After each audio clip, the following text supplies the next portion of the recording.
మాటల్ని ప్రజలు నమ్మే అవకాశం ఉందా అని చర్చిద్దాం. మనతో పాటు జాయిన్ అయ్యారు ప్రముఖ రాజకీయ విశ్లేషకులు నర్రా శ్రీధర్ గారు జాయిన్ అయ్యారు. మరి కాసేపట్లో టీడీపీ అలాగే కాంగ్రెస్ కూడా జాయిన్ అవుతారు. నర్రా శ్రీధర్ గారు నమస్తే అండి, బ్రేక్ఫాస్ట్ న్యూస్కి స్వాగతం. సో మరొకసారి ముఖ్యమంత్రి గారు చిక్కటి చిరునవ్వులతో ప్రజల్లో ఆయన చేసింది చెప్పడానికి ఈ 5 ఏళ్ళు వెళ్ళలేదు, కానీ ఇప్పుడు మళ్ళీ బస్సు యాత్ర అంటూ సిద్ధమవుతున్నారు. ఎట్లా అనిపిస్తుంది మీకు, ఎలా ఉండొచ్చు? గుడ్ మార్నింగ్ అండి ఏబిఎన్ ప్రేక్షకులకు మరియు విజయ్ చంద్రిక్ గారు గుడ్ మార్నింగ్. ఇక్కడ విజయ్ చంద్రిక్ గారు మనం అర్థం చేసుకోవాల్సింది ఏంటంటే, ఆయన ఓటు బ్యాంక్ పాలిటిక్స్ని 100కు 100% ఫాలో అవుతున్నాడు. ఓటు బ్యాంక్ పాలిటిక్స్ ఎందుకు అంటున్నా అంటే, పాలన అంటే పంచిపెట్టడమే అనేది ఒక్కటే కార్యక్రమం కింద పెట్టుకున్నాడు ఆయన. పాలన అంటే పంచిపెట్టడం, సంక్షేమం ఒక్కటే మార్గము.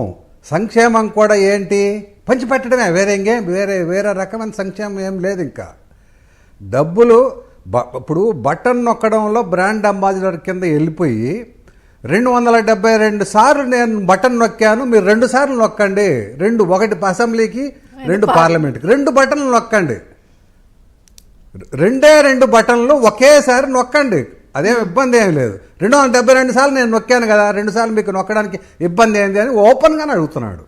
దానిలో ఏమి ఆయనకు ముఖం ఆటం శతభీషలు ఏం లేవు.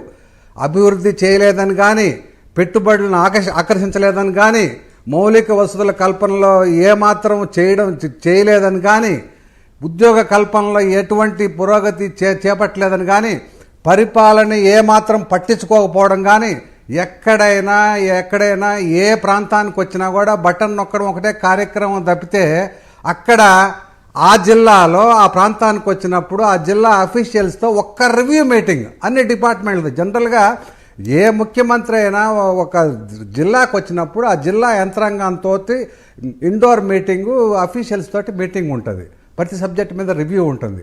ఇటు పరిపాలన అంటే పంచిపెట్టడం అని బటన్ నొక్కడం ఒకటే పరిపాలన అనుకునే వ్యక్తికి ఓట్లు అనే సబ్జెక్ట్కి వచ్చేసరికి డెఫినెట్గా దాన్ని మిగతా ప్రతిపక్ష పార్టీలన్నీ కూడా మిస్ అయిపోతున్నాయి అంటున్నాను.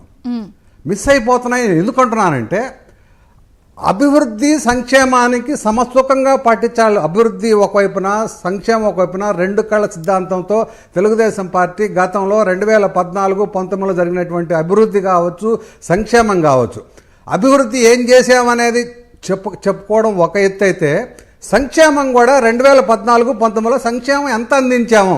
ఇప్పుడు ముఖ్యమంత్రి గారు ఏమంటున్నారు, రేపు పొద్దున ప్రభుత్వం మారితే